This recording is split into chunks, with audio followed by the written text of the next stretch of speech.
Okay, I'm assuming no one has any questions before we begin, so we are gonna start with our first step, which is step 1, drawing our protective circle around ourselves with our own energy and intent.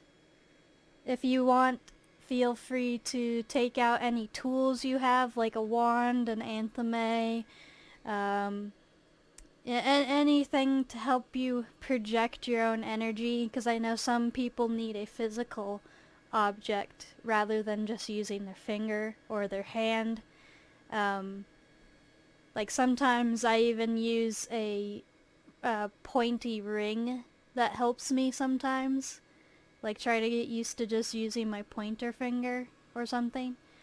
But feel free to do whatever you feels necessary, and I'm going to take my headset off and light some incense and start drawing the circle.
I have now lit the incense, and I am going to begin drawing our protective circle and calling the elements. I'm going to mute again so everyone can focus on their own and try to do it on their own if they wish, or follow along with how I'm going on the camera.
Okay, I have drawn our protective circle and called to all the directions. We are going to move on to step 2, which is where we're actually going to be lighting our candles, and we are going to say a chant together. You guys do not need to unmute for this part, because you guys, I know some people don't feel comfortable talking around one another, so feel free to either just chant this out loud or say this in your head to yourself. But what we're going to do is light our candle and say, "May the light as well as night be equal and fair."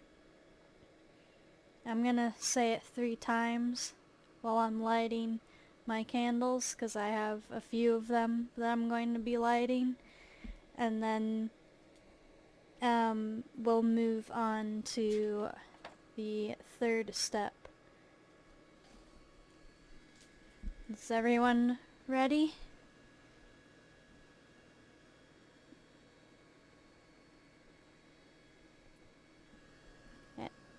Anyone ready? I just want to make sure everyone's following along. Okay. I'm ready.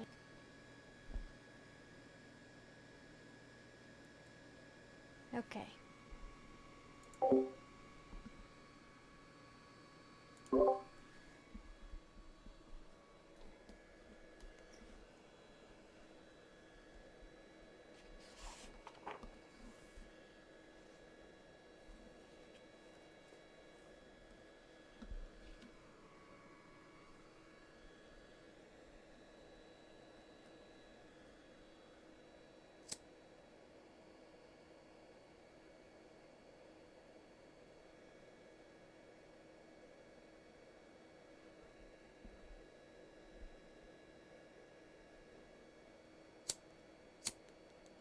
May the light as well as night be equal and fair.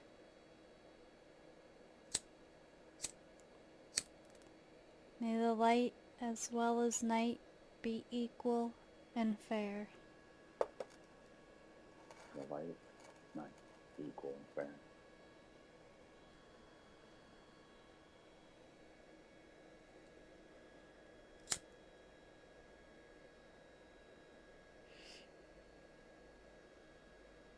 May the light as well as night be equal and fair.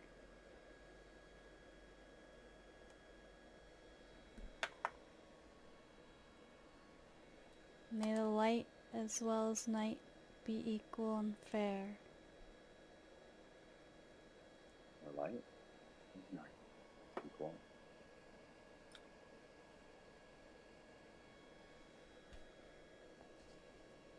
Ooh, I dripped a little candle wax on my grimoire, but I don't mind that, actually.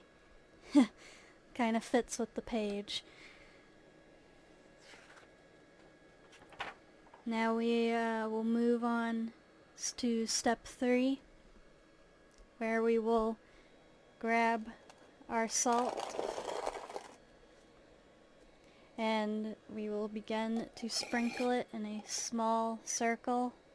Make sure to keep it similar in size to like a paper that you're gonna draw on, so something like, I don't know, about a square, enough to fit something at least a piece of paper that big.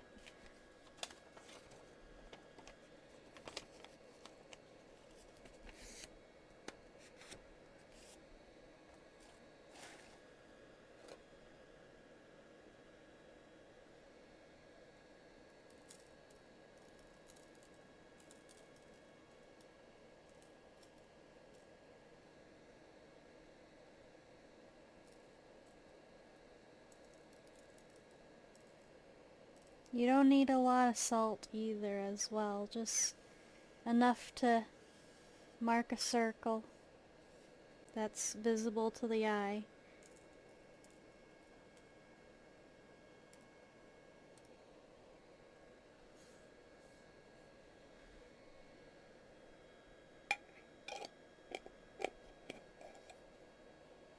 Also, make sure to put it on a plate or a tray, or if you want to make it easily disposable, try to put it on something that you can pour or just put your hand next to and like sweep the salt into your hand and put into the cup later on.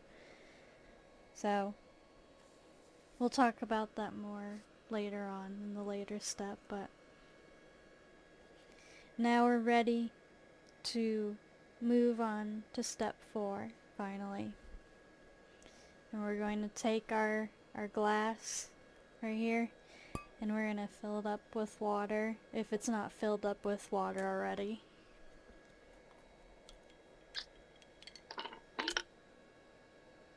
And you're going to begin to dip your finger in there and just relax your finger in there for about a minute, I would say. Maybe 30 seconds. Doesn't need to be too awfully long.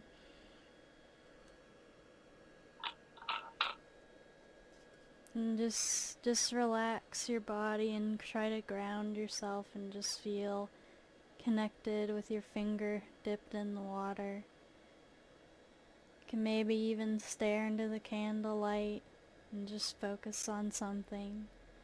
Just focus your mind and relax.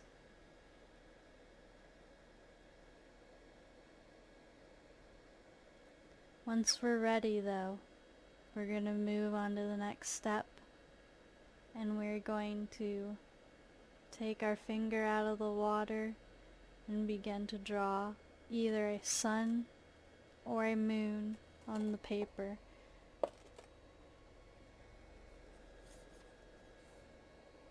So I'm drawing both right now.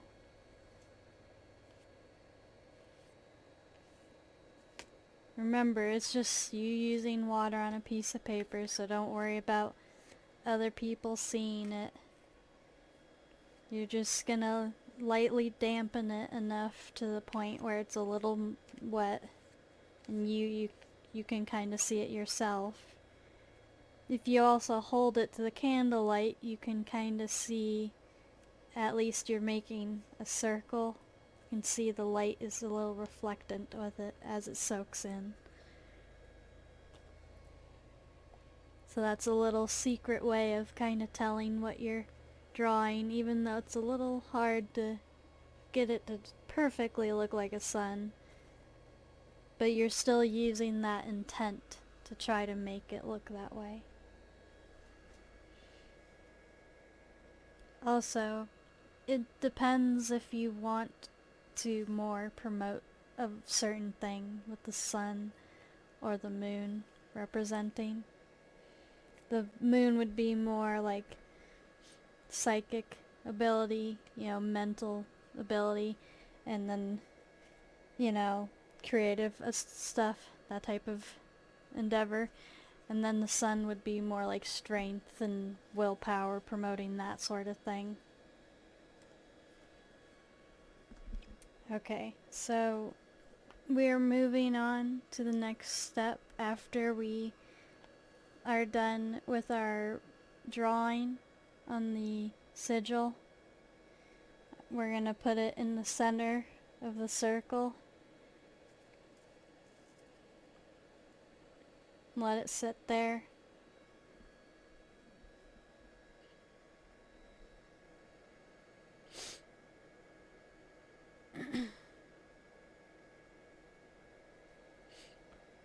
We're also going to take a little break to just drink water, and I'm going to let anyone ask some questions in the voice chat if they want to, or talk about how they're feeling so far.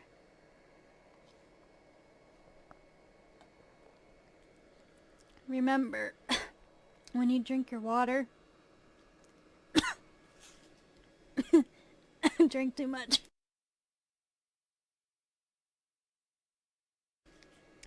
When you drink your water though, leave at least about an inch, you want to leave at least a good amount in there.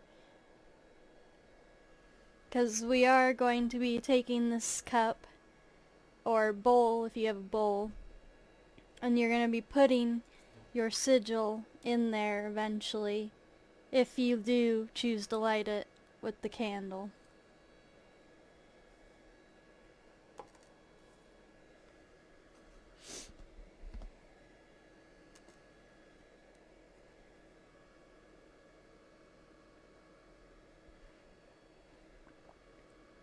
If you don't have fire, I would suggest just letting it soak in the water and then tearing it up after it's been soaked and either throwing it outside in, in the ground or throw it out in the garbage.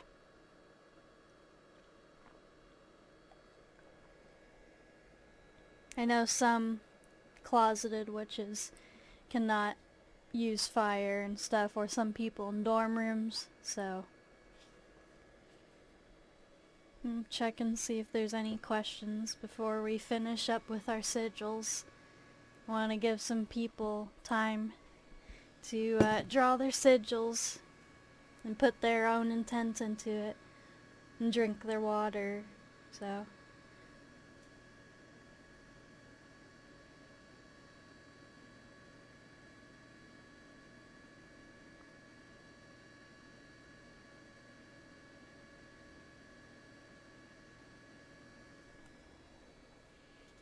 must we dispose of it or can we keep it?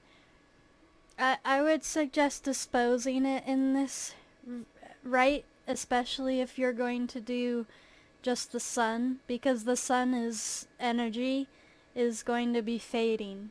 So after this week, after Mayborn is over and the fall equinox has ended, the sun's energy is going to weaken and the moon's energy that is going to basically strengthen. Just the energy at night is just going to strengthen because they're going to be longer hours for the night. That's why we have Samhain, when that's technically the witch's new year. That's gonna be when we're celebrating the night coming and taking over.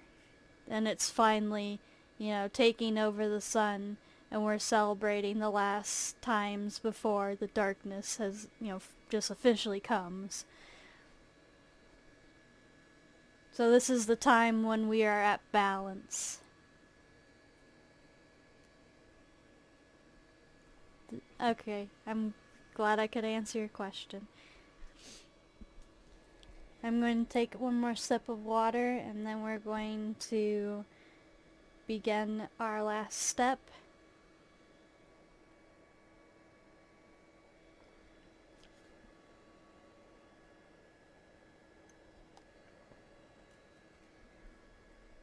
Okay. So now we are going to discard our sigil that we drew. I know you don't see anything on there, but it's our invisible water sigil of our sun or moon, or both. But keep a close eye on the candle and the paper that you're burning, and I would suggest if it's around my size or bigger than this, fold it up. Fold it up, definitely. And then if you want to just another extra careful thing before you burn it is roll it up. Just roll it up into like a little scroll, like long ways, you see? And then we're going to light it and then toss it in our cup. Don't hold on to it for a long time either. Like, you want to either put it in the cup like really like within the first 3 seconds, or sooner than 5 seconds pretty much. So I'm gonna let both of them burn it.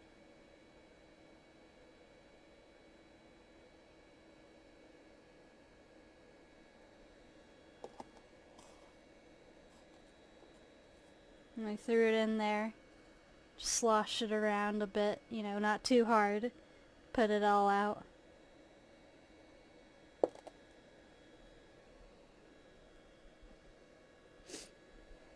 And now we're gonna clean up our salt as well. and add it with our sigil. It's the salt that we were basically using to protect us and the sigil and add that protective energy around it. We're going to add that to the water and the sigil that was just burning inside of it and extinguished. We're going to put the salt in, and that's going to have like an extra charge to it for protection. It's going to have like an extra effect. So just sprinkle your salt in, or put it in your cup, however.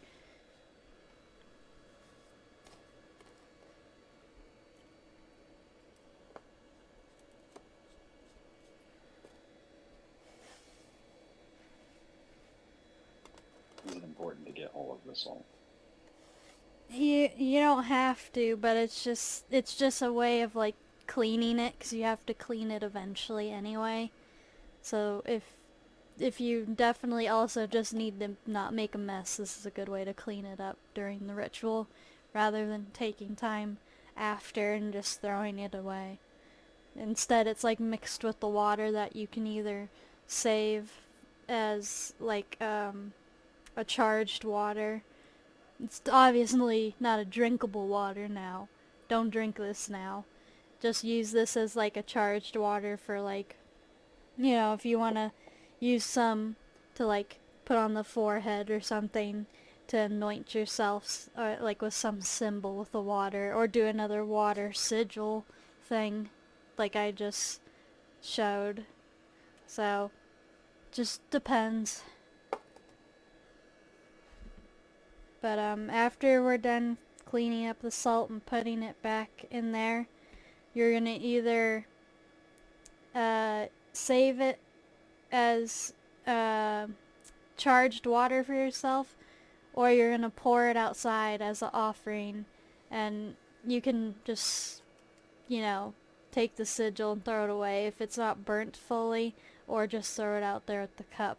Mine pretty much disintegrated a good amount, so mine's just gonna be buried outside. But this is gonna be an offering to whatever deity you desire, unless you want to just go with what we're doing today, which is the god and goddess, or moon and sun, but it would technically be for the equinoxes, since this is the only time they're going to be equal until next spring. To end our ritual, though, we are on our last step still. We are going to close our protective circle, and if we wish, we're gonna ground and reflect, and we can talk amongst each other if we want to. Talk about how you liked this ritual, what different things you want to discuss topic-wise afterwards. So, I'm going to take my headset off again, and I'm going to walk around the circle and close our circle.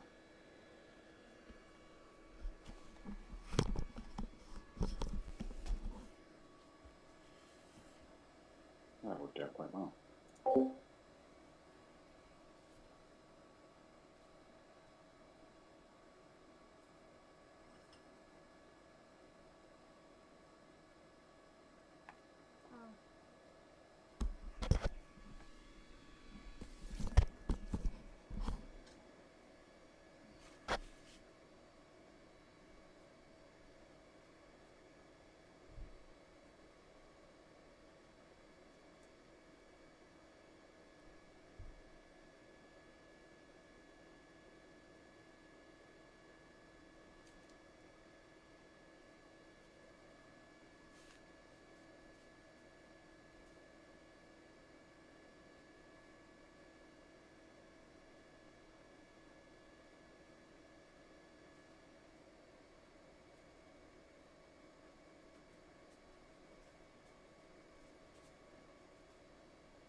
Okay, the circle has been closed.